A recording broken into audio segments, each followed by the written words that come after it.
ce serait plutôt de raconter des histoires, des polars qui prennent vie sous son crayon. 20 ans que le regard acéré de Jean-Charles Craen parcourt la côte pour se nourrir d'histoires et en faire des bulles. Du succès de Gilles Saint-André au scénario de Trempe, un polar maritime, en passant par Bout d'homme, un conte qui se passe dans la Bretagne du 19e et qui, après 5 albums, reste son petit protégé. Bout d'homme est certainement une des BD les plus personnelles, où j'ai mis le plus de moi.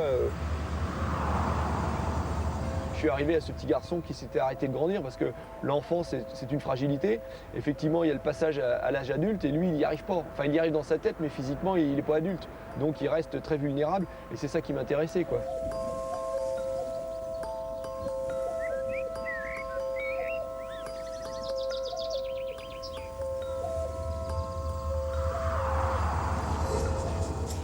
Pour amener ses lecteurs dans ses aventures, Jean-Charles Craen dessine au plus près de la réalité. Et pour ses scénarios, il passe des mois à faire des recherches, rencontrer des marins, des commandants, des historiens et repérer ses décors.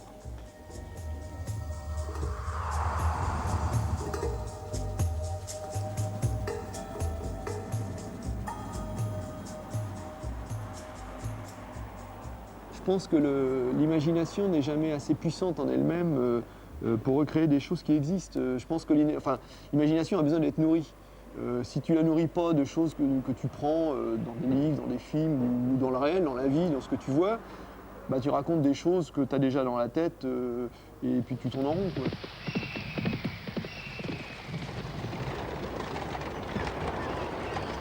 Quand j'ai pensé à cette histoire de Bout d'homme, pour moi, elle ne pouvait pas être ailleurs qu'en Bretagne. Je suis né en Bretagne, pour moi la Bretagne est indissociable de certains souvenirs, de certaines émotions, des gens que je connais, d'une ambiance, de tradition, même si je ne suis pas un traditionnaliste, je ne suis pas un fou des Fesnos pour autant. Je revendique pas, j'ai pas de revendication régionaliste ou culturelle particulière, c'est plus par rapport à moi, mon enfance, mes sentiments. C'est là où la Bretagne est en moi,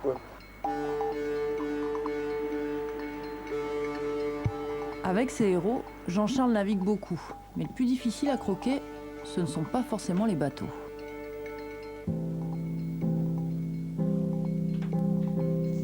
Les vagues, c'est assez difficile à dessiner.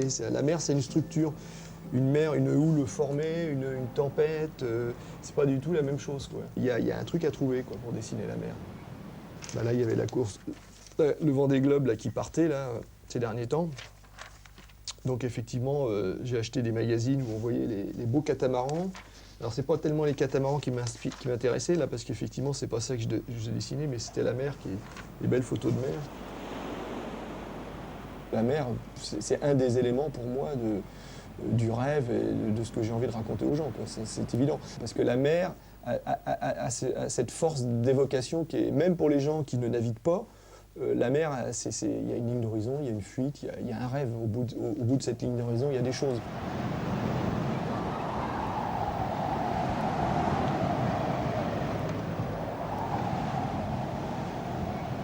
Et à l'autre bout de la mezzanine, il y a Patricia, sa femme, la reine du coloriage professionnel. C'est elle qui met en couleur les planches.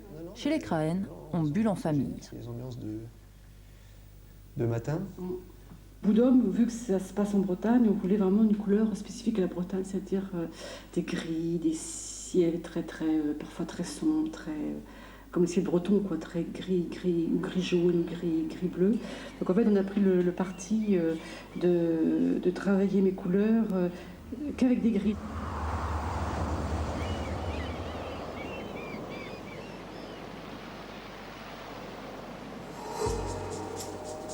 Les couleurs de la Bretagne inspirent Jean-Charles, ses vieilles pierres et leur histoire aussi. De fil en aiguille, Craen cherche l'inspiration et de vieilles connaissances. Suivez-moi.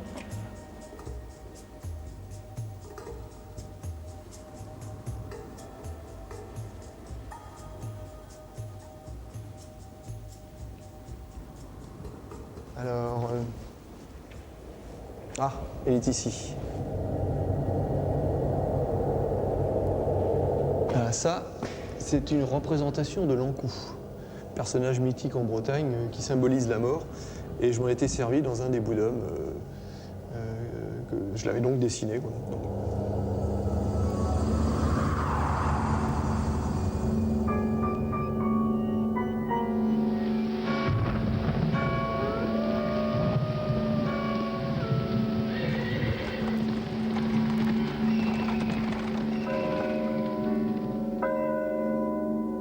Je ne me rappelais plus, mais j'ai même dessiné l'église de Ploumillot.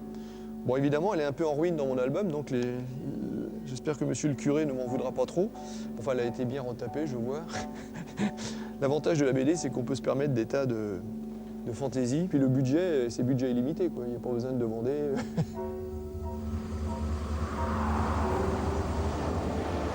Heureusement, l'imagination de Jean-Charles Craen ne connaît pas la crise. Et la Bretagne, son terrain de jeu ne lui a pas encore livré tous ses secrets. Mais avec plus d'1 an de travail pour chaque album, le lecteur doit savoir être patient.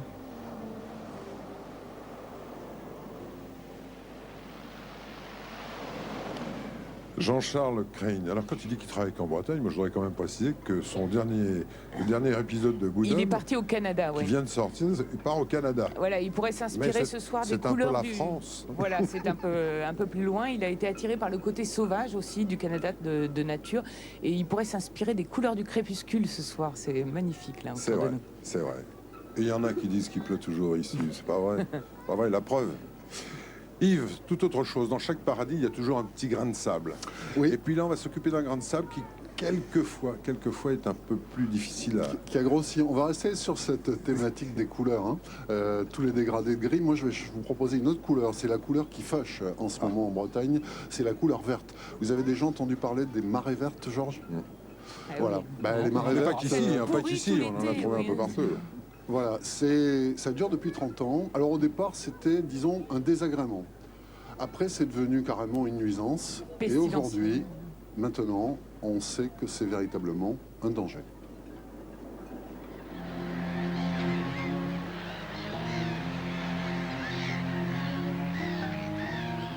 La baie de Saint-Brieuc, en Bretagne Nord, une zone naturelle protégée.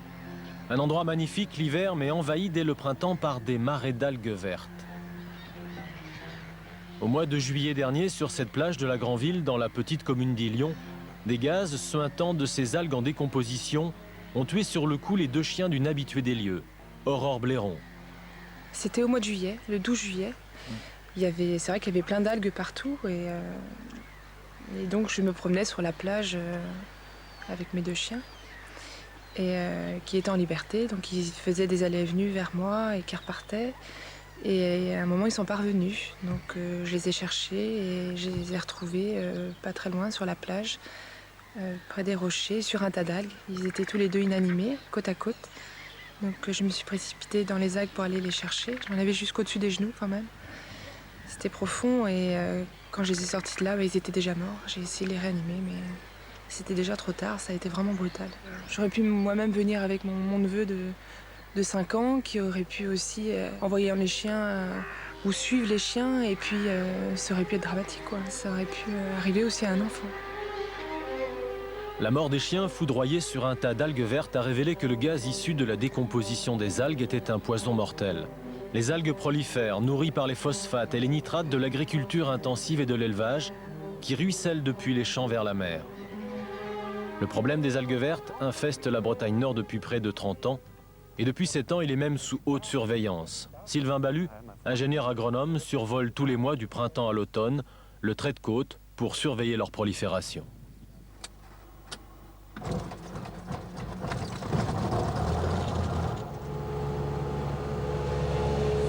On a la chance en fait avec un avion d'arriver à aller à peu près à la vitesse de la marée, ce qui fait qu'on arrive à rester sur la marée basse d'un bout à l'autre de la Bretagne et même au-delà. Donc c'est vrai que c'est un bon moyen pour nous de percevoir le phénomène d'en haut. Ce qu'on a surtout vu grâce à ces suivis, c'est que les échouages sont très variables d'une année sur l'autre et dépendent fortement des conditions de l'année. Sylvain Balu travaille pour le CEVA, le Centre d'études et de valorisation des algues, une société d'économie mixte. Il mesure grâce à la photographie aérienne le développement des algues. En tout, il s'agirait de 150 000 tonnes d'algues par an qui se déposent sur la côte, et la baie de Saint-Brieuc est particulièrement touchée. On voit ici dès le mois d'avril, alors qu'on n'est pas encore dans des très bonnes conditions de lumière et de température, déjà beaucoup d'algues qui sont en fait le reliquat de la marée verte précédente. Si on passe maintenant à la situation du mois de juin, on constate que le site de la baie de Saint-Brieuc, on voit des gros échouages, y compris en haute plage, avec des plaques qui rentrent en putréfaction, avec là un impact sur les écosystèmes qui est évident au moins ponctuellement. On voit ici de très gros échouages. Et puis quand on prend toutes ces photos pour les mesurer sur notre logiciel, en redressant d'abord les photos et puis en traçant exactement les contours des dépôts, on arrive à chiffrer exactement, de façon quantitative cette fois, les surfaces d'échouage et leur évolution d'un mois sur l'autre pour mieux comprendre le phénomène et d'une année sur l'autre pour mieux comprendre la sensibilité du site et ses réactions aux années climatiques. Et au début du mois de juillet 2008, voilà à quoi ressemblait la plage de la Granville, celle où sont morts les 2 chiens.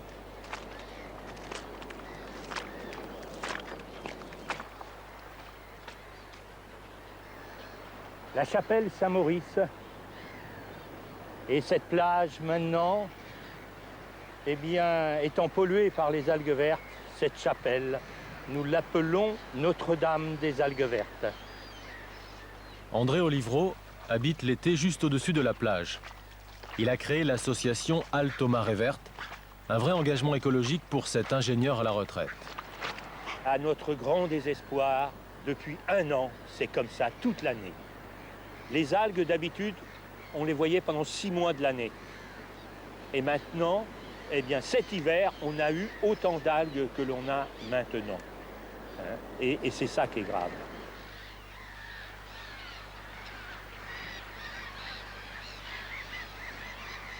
Ces marées vertes sont-elles si dangereuses? Et quelle protection faut-il prendre? Les algues fraîches dans lesquelles nous avons pataugé ne sont pas nocives. Il faut se méfier des tas qui sèchent en haut des plages. Ces masses verdâtres fermentent et libèrent une insupportable odeur. Un gaz qui peut être mortel, explique le docteur Philippe, urgentiste à Lannion. La dangerosité donc du sulfure d'hydrogène ou hydrogène sulfuré, c'est la même détermination.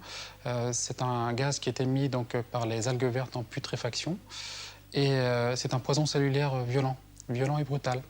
C'est-à-dire qu'à concentration minime, il entraîne une irritation des voies respiratoires et oculaires. Donc là, c'est les premiers signes d'alerte avec sensation d'odeur mauvaise, d'œufs pourris, systématiquement. À concentration plus élevée, il entraîne des complications respiratoires et neurologiques. Donc respiratoires à type d'œdème du poumon, donc asphyxie rapide, et neurologique, coma, convulsions, perte de connaissance. C'est un poison qui s'apparente au cyanure, un poison cellulaire violent, donc c'est de l'ordre de la minute ou de quelques minutes à très forte concentration. La mort des 2 chiens a inquiété toute la Bretagne. Et si ça avait été un enfant? Alors à la mi-juillet, comme mesure de précaution, la municipalité d'Illion s'est lancée dans le ramassage des algues. Jusqu'au mois d'octobre, une noria de camions a sans arrêt traversé le village et extrait de la plage 15 000 tonnes d'algues.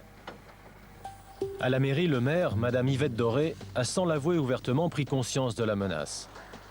Elle a géré la crise avec l'impression d'administrer une commune sinistrée.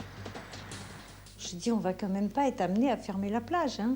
Il faut vraiment qu'on soit tous sensibilisés sur ce problème.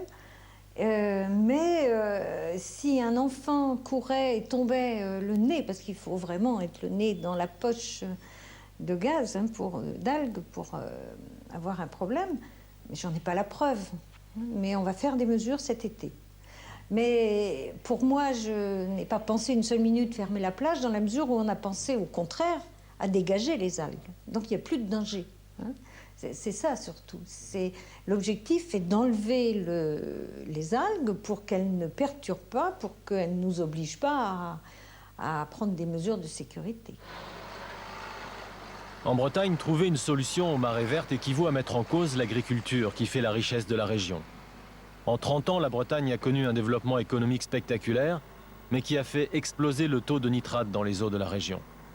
Une bonne partie des algues est désormais recyclée pour en faire du compost, un engrais naturel. Et certains agriculteurs, conscients du problème, ont décidé d'utiliser ce compost riche en nitrate pour fertiliser leurs terres. Renvoyer en quelque sorte les nitrates là d'où ils viennent.